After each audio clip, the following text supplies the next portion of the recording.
First things out of the gate, it's important that I say this. I've never met your pastor before. He called me a few months ago and said, hey, would you come to my church and do a thing? And I said, yes. And he said, I will not be there. And I said, that is rude. So if I passed him on the street, I wouldn't know it. I have talked to him many times on the phone. But I was very excited to accept the offer, specifically because back home, I live in Tulsa, Oklahoma. Back home, we have a 17-day-old baby. Back home, yeah. And thank you. Yeah. And that means I haven't slept in 17 days. And when Pastor John called and said, hey, why don't you come up here? I'll put you in a hotel the night before. I was like, how many Sundays do you want me to do? Because I could use some sleep. And then for my wife, we have a 4-year-old already, and I was like, hey, I'll bring Luna with me, and forgot that there was only one bed in the hotel room, and 4-year-olds like to kick. And in the middle of the night, I put a pillow in between us, and she woke up and she goes, Dad, I just want to be close. And I said, oh, that is sweet, but no. Because Dad's got to get some sleep. I brought a picture of my family. I'll just show you real quick. This is the three of us. The first three, me, and that's my wife, Diana, and that's Luna. She's in the class. She's awesome. And then we added this little girl 17 days ago. That is Ira June, and I'm in love. I'm a girl dad. I'm in a lot of trouble, but it's okay. We're going to be great. Yeah. I know it's a unique thing to have a comic or a writer to speak in a church, but I think the most important thing I can tell you before I share my story with you is just to tell you I'm a Jesus guy, and through, I'm in love with our Savior, and I am so incredibly thankful and indebted. And just forever grateful that he would save us and that he wouldn't give up on us. And every night I pray with Luna before she goes to sleep. And the first thing we say is, thank you, Jesus, for your relentless love and for the sacrifice that you made to love us. And I think about it every day. And a common prayer that I have is, Lord, when I am not acting as grateful as I should, I pray that you would fill in the gaps and know that I am grateful. I want to be grateful, and I am so thankful. And so I'm a Jesus guy. And so when I was talking to Pastor John about what I was going to talk about, he said, the most important thing you could do here is to just share your personal story and your journey with Jesus and, tell some of your funny stories. And so I thought I would do that. And so that's what I'm going to do today.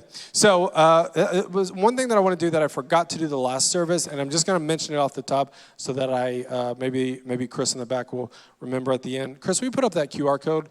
At the end, if I forget to do this, they can put this up. I like to bring this with me. This QR code has my comedy special on it, my podcast, how you can follow me on social media at Hey Adam Bush. And I'm just mentioning that because if at the end you're like, oh man, I'd like to hear more of these stories or jokes or anything there, then they'll put up this QR code at the end. In case I go over time, I want to make sure that I give that to you. My parents were traveling children's ministry evangelists growing up, which sounds creepy. Because it is creepy. No, we would travel all over the country and put on big kids crusades for churches, just like this. In fact, when I was 6 years old, we had been to every state in the continental U.S. that my dad said one time we were rolling down the highway and I yelled from the back of the van, Dad, you passed our house. It was a Holiday Inn. Here's a little magazine snippet of my parents that they would put on these kids' crusades. Margot and Bill right there. They look awesome. And they started, I don't know if anybody will know this, they got their start in children's ministry with something called the Gospel Bill Show. Has anybody ever heard of the Gospel Bill Show? No? Well, yes, one. Did you say yes over there? All right, yeah. All right, the Gospel Bill Show right there, which was this the television show. It was a Christian television show for kids, and they would also travel around the country and put on crusades for kids. And this next picture is a picture of my parents is my dad, and what they would do at the Kids Crusades is, teach lessons, Bible lessons, things like that. Do sketches together. That's my dad teaching about, go back. That's my dad, that was teaching about how the devil brings sickness, and that is my mom doing devil hands. And so I like to say this is my favorite picture of my parents. Yeah. And then this is a picture of me. This was like a little advertisement we had. This next picture of me and a little memory verse challenge guy named Ruben. And then this next picture, it just fit. And then this is my parents as pastors. When I was 11 years old, when I was 6 years old, my parents got invited to take over a church in Louisiana, a thriving church of 12 people. The first year, my dad lost 11 people. I'm no mathematician, but that is a 90% failure rate. And thank you over there. But Living Word Worship Center is what it was called. It's in a little town called Minden, Louisiana, just outside of Shreveport, and that's where I grew up. That church is still going strong today, just really serving that community well. And growing up in that church is really where I think I got some of my desire for performing. We had church all the time. Like if you grew up in the 80s and 90s, church was like every day. Sunday morning, Sunday night, Wednesday night, Tuesday prayer. So every Sunday night, I just would get bored, and I would come to church dressed up in a cowboy hat. And when people would say, "What's up, Adam?" I would go, "There's no Adam here. I'm Cowboy Clem." This lady named Miss Utopia, one Christmas, she bought me 2 Christmas presents, one for Adam and one for Clem. And I was like, "You stupid idiot." Whoa.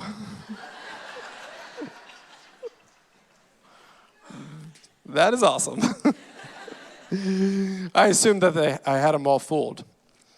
When we were in high school, we moved to Tulsa, Oklahoma. My parents, they started a publishing company in Tulsa. And my mom, she's just this 4'11", just real spunky go-getter, entrepreneurial. She called me one day and she goes, "Adam, guess whose book we're publishing?" I was like, "I don't know." She goes, "Well, do you know Sylvester Stallone?" I was like, "Yeah, Mom, everybody knows Rocky." She goes, "Well, we are publishing a book for his brother Frank." I haven't read it, but I feel like it's largely about how successful his brother is. One time I told that story, and this old guy came up to me, and he had a picture he had taken of Frank Stallone. He goes, "Hey, maybe stop ragging on Frank. He's actually pretty successful." And I was like, "Oh, I'm sorry. How did he make all of his money?" And the guy looked at his phone. He looked back at me. He goes, "Mostly working for his brother." I was like, "Thank you."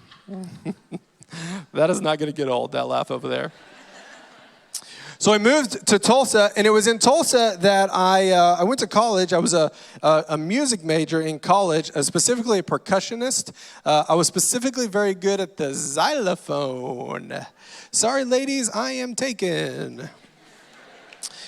But I was gonna go to Belmont in Nashville, Tennessee, and I got an audition there, and I did that whole thing. And when I got back home, I had been serving in our children's ministry, and our children's director said, "Hey, Adam, what if instead of going to college, you came and worked at our children's ministry as a graphic designer?" And I said, "Well, I don't know how to do graphic design." He was like, "That's okay, we'll teach you." That same week, Belmont called, and they said, "No." And I was like, "Okay, we're not going to do that then." I didn't specifically want to work in the children's ministry. It just was like that door was closed, and I was just like, well, I am having fun over here, and so I guess I'll do that. And so I started designing at my church. It's called Church on the Move in Tulsa, Oklahoma. And that's where I met Diana. Funny story about her. She actually was my intern, scandalous. It's okay, it worked out. But she was my intern for 3 months, and then after that, we got to know each other more, and we started dating. I remember my boss one day, he saw us like holding hands at church, and he was like, "Is this allowed?" And I was like, "This is allowed." I was like making up my own rules. But it worked out, and we got married, and we've been married for 13 years, going on 13 years, 2 kids now. So I was doing that, and there came this day where I'd been working there for a little while, and I was getting a little restless. If you follow like the Enneagram, I'm a 7. It's just like if you say something to me, like something we're gonna do, my first internal question is this going to be fun? And if you say no, then my next statement is I am unavailable. I just want to have fun all the time. And so I was just getting it's not that I didn't like working at the church. I did. I just was getting I was looking for something new. And my friends were planting a church down in Dallas. And I don't know, Dallas seemed cooler than Tulsa. And I was like, I'm going to go down to Dallas. My boss came to me and he goes, hey, what if instead of doing that, you work here? And I was like, I already work here. And he's like, yeah, but I actually have a different job for you. I was wondering if you would be a ministry assistant, which would be kind of like a teaching assistant in our kids' class. And he said, in fact, the job that you had, we don't need that anymore. We'll just outsource it, and you can have this job. And I was like, oh, man, I lost my job. That stinks. And he goes, now don't take the new job just for the money. And like externally, I go, okay. But internally, I was like, yeah, I'm going to take it just for the money. I need a job until I leave. But he goes, look, I know you're thinking about moving to Dallas. Honestly, they don't have a spot for you down there. So you just have to find a random job. And like, you could do this. We could use this. I was like, okay, I'll give it a shot. So I started like really working within the ministry part of our church. And I was teaching preteen kids specifically. And I really, really loved it. And the kids were awesome. It's one of my favorite stories is I was doing like a little message, and there was like 100 and some kids in this room, and it was just like packed to the gills. And I was doing the altar call. And I said, hey, if you would like to accept Jesus into your life for the first time, or maybe the first time in a long time, then, on the count of 3, then just raise your hand. And I go, 1, 2, 3. And this kid right over here let out the biggest fart I've ever heard. It was like right on cue. It was like nobody got saved that day. It was like Jesus left the room. He was like, I like these kids, but it smells bad in here. And it already smelled bad because they're preteen children. They don't know how to shower. Another time we had this costume contest, and we were doing worship. And if you've ever been in children's ministry before and heard kids worshiping God, it's awesome. It's just really beautiful, wonderful sound. And so we're singing How Great Thou Art. And there's this little 7-year-old on the front row, and he's just got his arms stretched out as high as he can. He's just belting it out, wearing a full-on werewolf mask. He's just like, I need Jesus to see this cool mask. We had a good time. The thing about me teaching kids, or really teaching in general, is there's a lot of guys who are just like, just theologians, or just have a specific style of preaching. And I've just never been like that. I have a great relationship with God, but my thing has always been story driven. And a lot of it comes from the book of Mark, where the disciples asked Jesus, why do you tell so many parables? Why do you tell so many stories? And he said, you've been given insight into the kingdom of God, and it's your job to give that to people. And sometimes people really respond well to stories, to be able to plant themselves inside of a story. I've always related to that. And so when I was teaching kids, I would just tell them stories all the time. I remember I told them this story one time about giving. I was 8 years old, and my parents said, we're going to pay for you to go to summer camp, but you got to raise the money for the snacks every day. And so I was believing God for $20. And the day before I left on that trip, someone came up to me at church and gave me $40. And, I told those kids that story, and this little kid came up to me afterwards, and he was like, did you really get $40? I was like, I did. He's like, that is so much money. And I was like, I know. I told this other story that was based on this, the theme of wisdom, about how when I was a kid, we were at my grandparents' house, and my parents said, hey, you can ride your bike anywhere, but don't go up that big hill. And so, I went up that big hill. And as I was riding down the hill, I decided to jump this retaining wall that was over on the side. And when I did, I disconnected from the bicycle and came back down and landed on my pride. I told the story It wasn't as funny, but I'm a cancer survivor. In fact, when I was 3 years old, my mom, she could feel something in my stomach, and it was a tumor. And we went to the hospital and St. Jude in Memphis, and they were like, Adam's got a tumor inside of him. It's the size of a grapefruit. He's got a 98% chance that he's going to die. Yeah, which is high. Yeah. Actually, it's not true. He said 98% chance. He said 98.6% chance. And I've always just been like, is the 0.6 necessary? Like, I don't know anyone who's ever been like, 98% chance I'm going to die, pretty good odds. 0.6, shoot.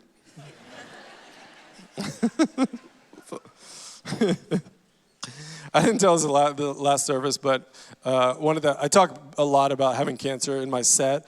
And one of the jokes I tell is, I am thankful to be alive, but I'm a little upset I never got to make a wish. Apparently survival is a disqualification. So I'm going to start my own thing called Almost a Wish. And you'll be like, who wants a free trip to Salina?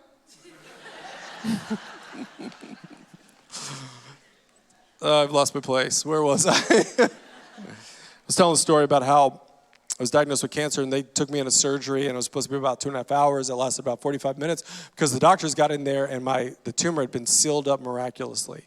They pulled it out, didn't touch anything else. I don't know if you don't know how cancer works. Basically, you get a cancerous cell, and it just starts infecting everything around it.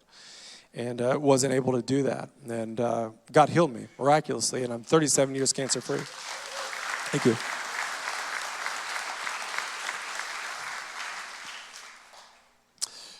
It just felt like the kids were always resonating with the stories that I would tell them when I would share.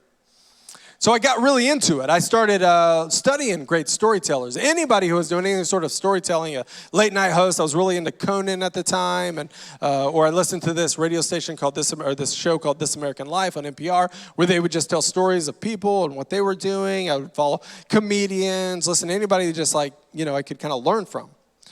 And a little bit into it, I was working in the children's ministry, and the creative guys in the adult service came to me and they said, hey, we love your storytelling. We would like to share one of your stories.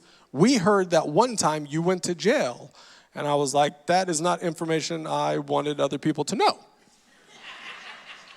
If you go to my website or follow me on YouTube, I've got a video of the story. The short version is, they don't love it when you accidentally bring a switchblade in your carry-on and try to bring it onto the airplane. You go directly to jail. You don't pass go. You guys don't find that as funny as I did. Okay, that's fine.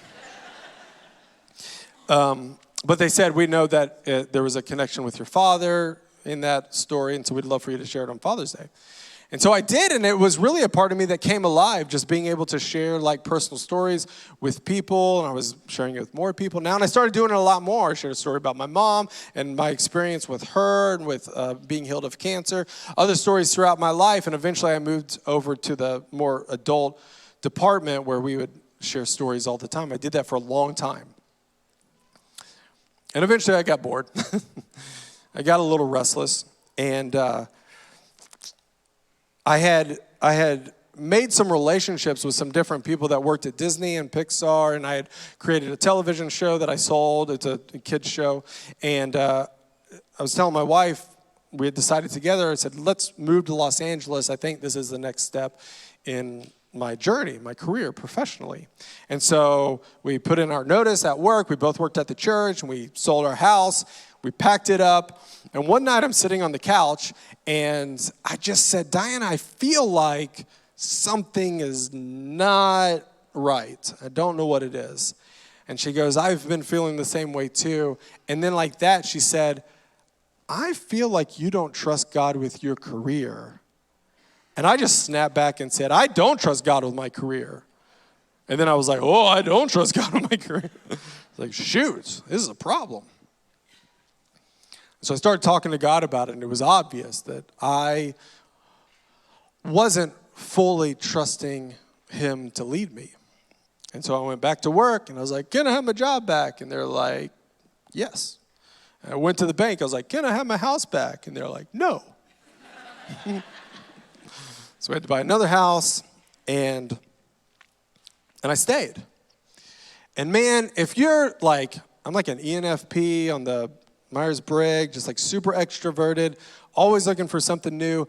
And if you're like me at all, you'll resonate with this, but like staying in Tulsa at my job that I had worked at for at the time, like 12 years, like was the hardest decision I've ever made. Because it felt like settling, right? Like, you might say, well, you had a fun job, and, like, you got friends, and you're working at a church, and it's meaningful, but, like, it just, for me, was just like, I want to do something else. So I started talking to God about it a lot. And I got to the point where I said, you know what, Lord, I want us to be in sync. I'm not looking to try to get out of what you want for me and my family. So I'm just going to make a decision here to start talking differently. I'm just going to start saying, I like it here. I like working here. I'll work here until I die if you want me to. I'll live here forever. I will stay in Tulsa, Oklahoma. I had always had a dream of living in Los Angeles or New York or Chicago or San Francisco, somewhere where there's not a lot of storytellers or comedians in Tulsa, Oklahoma. Like I was just looking for something where there was a community that was more like me in that respect, but I was making the decision to stay. And so I did. And for years, I just continued to do the same thing that I was talking about. And then one night in 2017, middle of the night, I'm scrolling Facebook, healthy. And this video pops up of a comedian I had been following for a decade named Mike Birbiglia. And he was on The Tonight Show. And he was promoting his one-man show on Broadway called The New One. And he said, I'm holding a contest. Make a video of yourself doing one of my old bits, post it online. I'm going to pick my favorite one, and you're going to come open for me on Broadway. And I was like, oh, this is a no-brainer. I could totally do this. I mean, Mike and I are really similar in age. We're both white. We both have, I don't know why everybody laughs at that. I'm a white guy. I don't know. Yeah. And we, in fact, we both have a daughter. His daughter's name is Una. My daughter's name is Luna. Like there are a lot of, and I knew all of his stuff. And so I knew I could make a video. And so my wife helped me make a video, and we posted it online, and that was that. A couple weeks later, I'm at work, and I get a notification on Instagram, and it's Mike. And he says, hey, Adam, guess what? Question mark. And then those three little dots pop up for what felt like a freaking eternity. Until he said, you won. Guys, I lost my mind. I was on the third floor at work. I was running and jumping and screaming. Everybody on the second floor, they came up and they're like, what's going on? Is somebody hurt? And they're like, no, Adam's going to be on Broadway. And they're like, that's different than what we thought. So a few days later, we're in the lobby of the Court Theater on Times Square, and we're talking to the producers about the night, and the door behind me opens up, and in walks this gentleman I mentioned earlier named Ira Glass. Ira Glass is the host of my favorite radio show called This American Life. Ira Glass is my favorite storyteller of all time. Of all time. Like, sir, what do you do for a living? Insurance.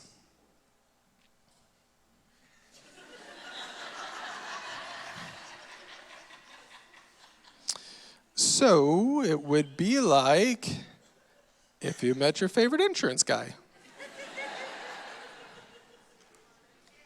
He gets it. We go into the auditorium. We're just about to go on stage. And Ira Glass is introducing me. And right then, Mike Birbiglia walks up to me. And it was appropriate because I had been kind of dealing with this insecurity, this fear. I was thinking to myself, what if this doesn't go well? Like, what if all of these people have come to a Broadway show, they've traveled from all over the place to see their favorite comedian, but they find out, but first, here's a kid from Tulsa, Oklahoma, who's only experienced doing stand-up up to this point, is one time he did a sketch at a kids camp with a puppet. And right then, Mike, he says to me, he goes, Adam, you can't mess this up because whatever you do, that's the show, and it's going to be great. And I was thinking, I wonder if Mike Birbiglia knows I just pooped my pants. But I went out there and I did it, and it was great. And so I got home, and I thought, you know what, that was really fun, but I want to write my own stuff. And at first I just thought, I'm just going to do it to become a better writer. I'm doing this job at the church, I'm committed, and this will be a great hobby that will just help me to grow in my humor. So I started going to open mics and telling new jokes. One of the first jokes I ever told was, I don't know how this is going to go. One of the first jokes I ever told, I go, knock, knock, Jesus. Looks like you guys are all going to hell.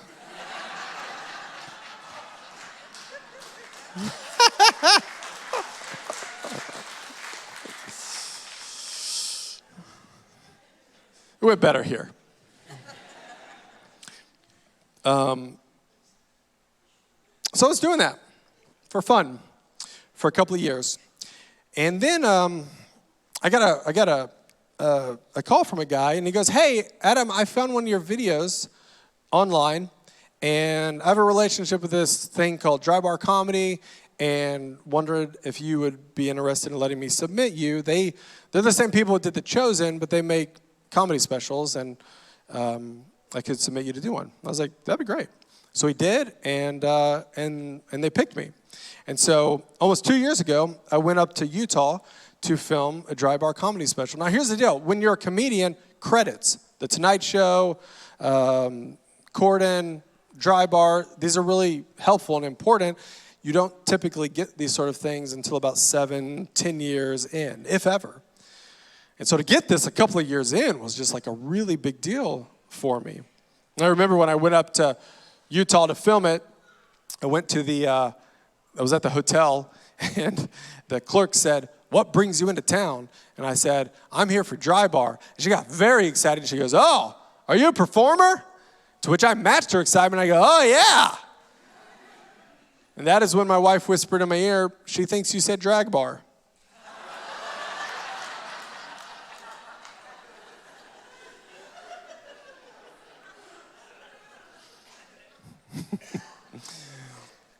I was telling my friend that story, and he goes, hey, if you were a drag queen, you wouldn't be Adam Bush, you would be Madam Bush. I think it's pretty good.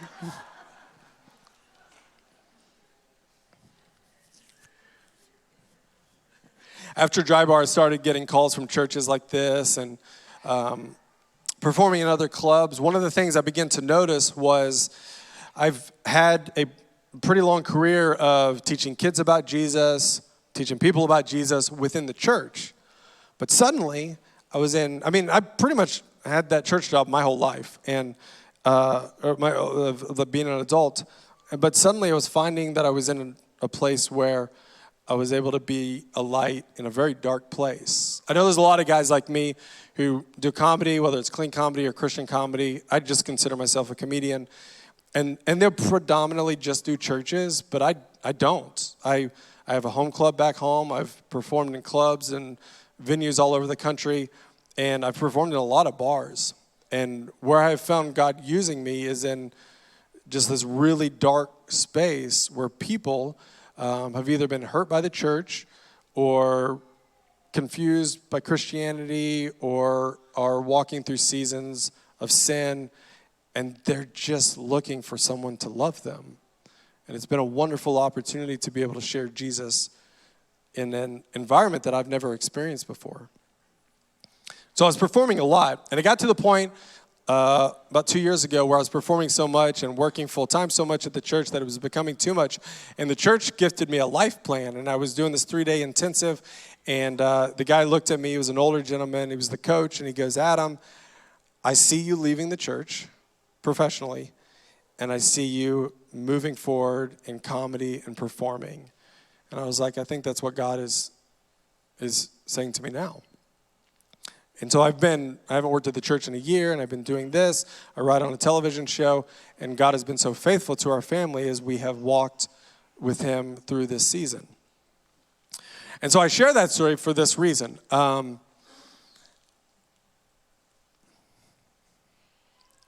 think when I look back on my life, and this is what I want to teach my girls, I see God using a system of closed doors and open doors in my life. Closed doors being opportunities where God's favor is not there. Open doors being the opposite. And I see that, man, even at the beginning, college was closed, the church was open. Los Angeles was closed, an opportunity for storytelling was open. And then in this season, comedy has been open, and it was wonderful working at the church, but that season was closed. And when I share that story, people will tell me, well, like, how do I trust God with my career? How do I walk through seasons of open doors and closed doors?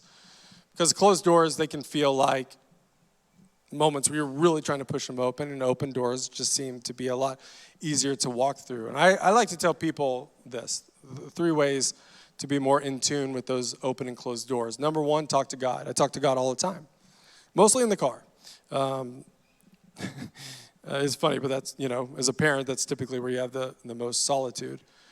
I talk to him just like I talk to you guys. I tell him my frustrations. I tell him things that are going well. I thank him for blessings. I talk to him when things are confusing or I'm aggravated.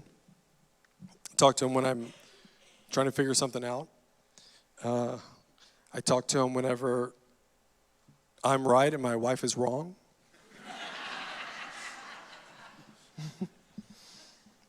I talk to God. Number 2, talk about God. I have my wife, of course, and then I have a wonderful community of guys and other. I have a small group of guys and a small group of couples. We talk about God all the time, and they are the people. We say this at my church. They're the people who know my struggles, and my story. Not everybody needs to know your story, but somebody does. And then number 3, I allow God to talk to me. And I do that by reading my Bible, reading books about him, and listening to podcasts. And I feel like the more I do those simple things, the more in tune I am to those moments when I can see whether the opportunity in front of me is an open door or a closed door. And so I'm not going to leave you with any scriptures. I don't have a bunch of biblical texts to leave you with. I just have my story and hope that there's something that you can get from it. So that's what I have for you today. So that's it. Yeah. Thank you.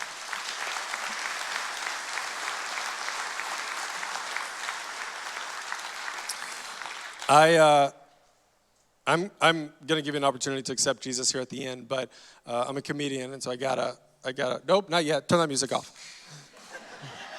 I saved myself a couple of minutes. I didn't get to do this the last service, but I thought I would end with a few new jokes if you guys are open for it. What do you think? Okay. So this is going to be more of my set. When you're a comedian, you got to write new jokes all the time. And so, was that the punchline? Did you think that was the punchline? Do you know how jokes work, ma'am? It's fine. So I'm writing all the time, and sometimes I just can't remember exactly what I'm writing. Hold on one second. Sometimes I can't remember the new joke I write, so I started writing them on a card. And I do this thing back home called Keep It or Kill It, and you can help me decide if I should. You guys are already laughing. You guys are a great audience. All right, let's see here. Here's a few new jokes. When the Pixar film Onward came out, a movie about a boy who lost his father, I was excited to see it, having lost my father as well. Within the first 10 minutes, I was bawling like a baby. That's when my wife put her hand on my shoulder and compassionately said, "Are you going to cry the whole movie?"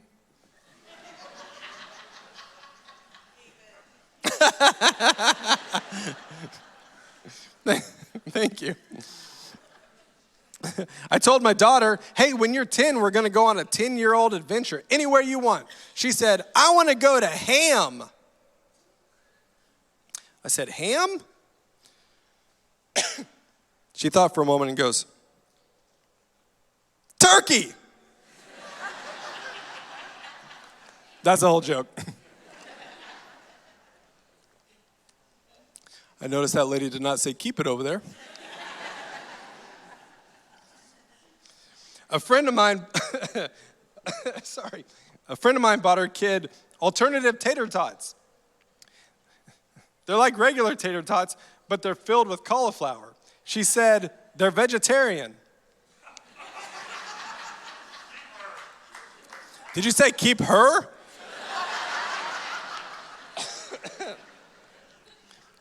Oh, a keeper. Okay. I was concerned for a second. Keep her. The other day, I read a Gen Zer's Instagram post that said, I haven't been able to clean my apartment because I've been dealing with low energy levels.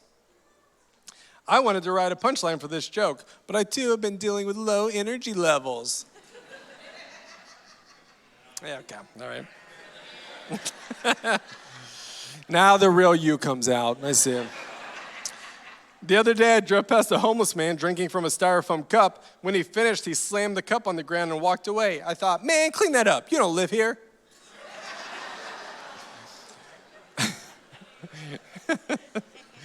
Recently, Facebook posted a memory for me. It said, hey, remember this? And it was a picture I took 13 years ago of a glass of tea.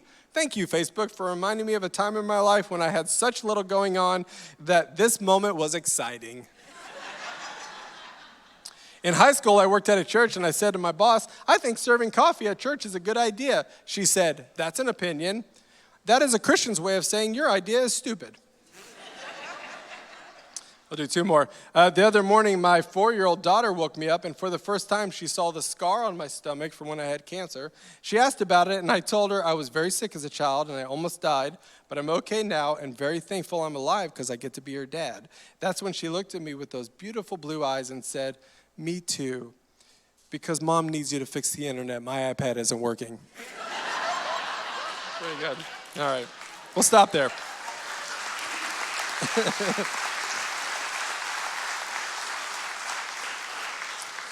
Hey, if you do like my comedy or want to hear any of my stories, you can download my special as well for free. If you go to that QR code, maybe you guys can leave it up there at the end. You can scan it with your phone, or you can go to heyadambush.com. Listen, the most helpful thing you can do for a comedian is following them on Instagram. My friend says this. He's like, all comedians are on Instagram, and we're competing with some 13-year-old girl that's like doing like this. So the market is flooded. So yeah, Instagram, TikTok, Facebook, Hey Adam Bush, that's where you can follow me. And it has been great being with you guys today. So thank you so much. Thank you to your pastor. Thank you to the whole staff. It just has been a treat to be here. You never know what it's going to be like, but the Ark Church I would love to come back to. Why don't you bow your head and we'll finish this out with prayer. Heavenly Father, thank you so much for the church, the hope of the world. We are so thankful that we can come to a place where we can serve you, we can learn about you, we can worship you, and we can be in a community of fellow Christ followers. Hey, with every head bowed and every eye closed, nobody looking around, if you would say, Adam, I've never made a decision to follow Jesus before, but today I would like to, or you'd say, I made a decision a long time ago, but today I would like to rededicate my life to him, then this is a moment for you. And I'm not going to embarrass you. I'm not going to call you to the front. All I'm going to do is I'm going to count to 3, and if that is you, you can raise your hand, and I'm going to pray over you, and then they're going to give you some next steps. So if that's you, on the count of 3, you can make a bold move with your hand. 1, 2, 3. I see your hand in the back. Put it down. I see your hand over here. I see your hands over here. I see your hands to my left. You can put those down right there. Thank you. Thank you. All right. We all believe in this. We're going to pray this together. Everybody repeat after me. Dear Heavenly Father, thank you for Jesus. Thank you for his relentless love. We are so thankful you didn't give up on us. Today, I say with my mouth, Jesus is Lord. I believe in my heart, God raised him from the dead. I am saved. I am a child of God. I'm yours. This is a marked moment. Today, I am a new creation.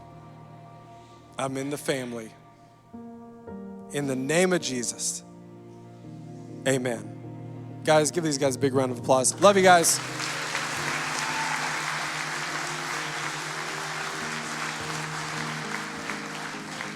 Let's give another hand to Adam. Come on. Yeah. It's always so amazing just to see how God is moving in individual lives. I mean, we're all walking through different journeys, so it's cool to see how God is moving in his. A couple things before you go is if you dedicated your life to Jesus for the first time, or maybe you came back to him today, there's two things that I would love for you to do. And one would be to just tell somebody, right? So just tell somebody that you made this decision. If you're watching online, just put it in the chat. Say, hey, I committed my life to Jesus today. It's a big deal. It's not just like, oh, I accepted Jesus, I'm just going to continue my life on the way I was living. This is a moment of life change. So tell the people around you that love you so that they can support you. And the second thing would be just keep coming back. It's just that there's power in being in a room full of believers, people that are walking a journey. We're not walking a perfect journey. Nobody's perfect. We've all have our past. We all have our different types of journeys, but we're doing it together, which is a beautiful thing. So just keep coming back, be around people that support you. So thank you guys so much for being here today. You are dismissed, and we'll see you next week.